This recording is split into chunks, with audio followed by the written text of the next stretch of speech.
And we conclude our X-Men Fox Universe journey with an absolute masterpiece from Hugh Jackman, James Mangold, and the entire cast. Logan, released in 2017, and it is probably the best movie they've ever made.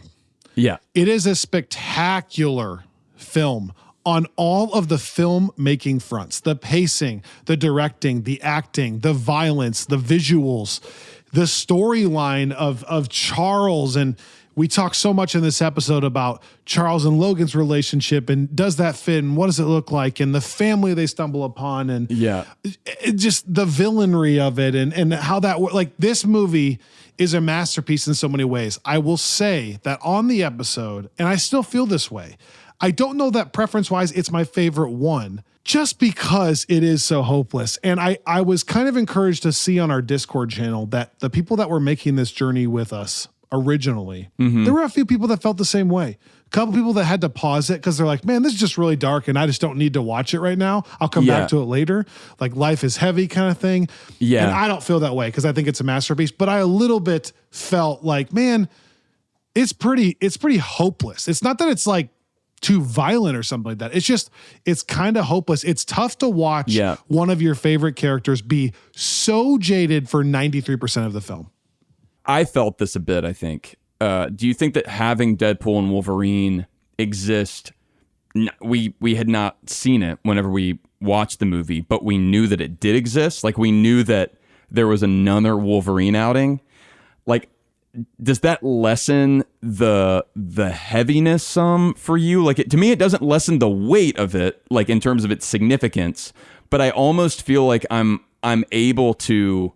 Maybe it's the reverse of what some people were afraid of would happen with them. Like, it doesn't rob anything or rob this movie of anything, but I actually think it allows me to just go fully into this, like, okay, this is a really dark ending for this version of Logan, knowing, like, we're going to get another, like, super, like, bright yellow suited version of Logan. Yeah. I think it's kind of a... Well, and one of the debates we had was specifically regarding the timelines, because you and I both kind of decided that we would feel better about this movie if this Logan didn't take place in the same Fox universe as this rewatch we've been on. And I don't know that you can say it's confirmed. It's confirmed now, I think, from Deadpool and Wolverine that this version of Logan, this movie, takes place in the same universe as Deadpool 1 and 2. But I don't know that you can necessarily say Deadpool 1 and 2 and Logan all take place in the same McAvoy or Stewart one. Even the fact that Deadpool's making that joke, or the fact that you see a young McAvoy in Deadpool 2 as the cameo, doesn't totally line up with the McAvoy from First Class, age-wise, all that stuff. So I don't even know that you can say it fits in that timeline. So I think I'm still okay with thinking this. That Logan, Deadpool 1 and 2 and 3 take place in the same universe. And the Logan that is in Deadpool and Wolverine is from an obviously different universe than all of those. I think that's right. And I think that just makes the most sense even thematically, and it allows Days of Future Past to be the ending for that entire X-Men cast. Now, I say all that, who knows what's going to happen on the MCU side of things. There are some dangling threads there.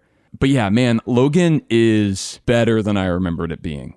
Like, I think it's one of those movies that gets brought up so much in the conversation of, like, The Dark Knight, Avengers Endgame, like Spider-Man No Way Home, the first Iron Man, like these movies that are just like, man, that hit like the peak superhero stuff, that it's easy to kind of be jaded coming into it.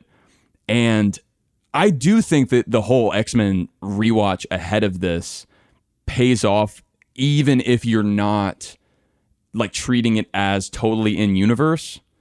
Like, I think one thing that I noticed in Deadpool and Wolverine is whenever you get these flashbacks into that version of Wolverine, you do see clips from the original X-Men trilogy, which is not them saying that that's the original X-Men, but I think it's them saying there are these kind of formative events that maybe carry across a lot of canon events, you might say.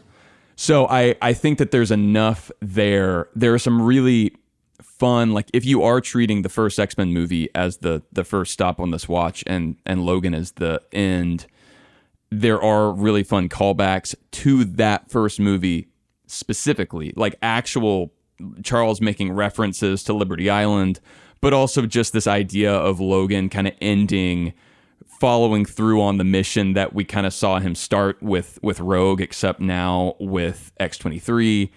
So like there's some real magic happening here. We talk about how this movie rides a line between absolute masterpiece, stunning masterpiece, and pretty heavy at the same time and pretty dark. Yeah. And I think Deadpool and Wolverine just straight on addresses that fact as well. Like the fact that the intro of that movie feels like it has to address what happened in Logan, not just plot wise, but how much of a masterpiece it was and how heavy it was, to then just make fun of it right away is pretty spectacular. And I think it also just points out that you're kind of correct if you feel that it's both and. Yeah.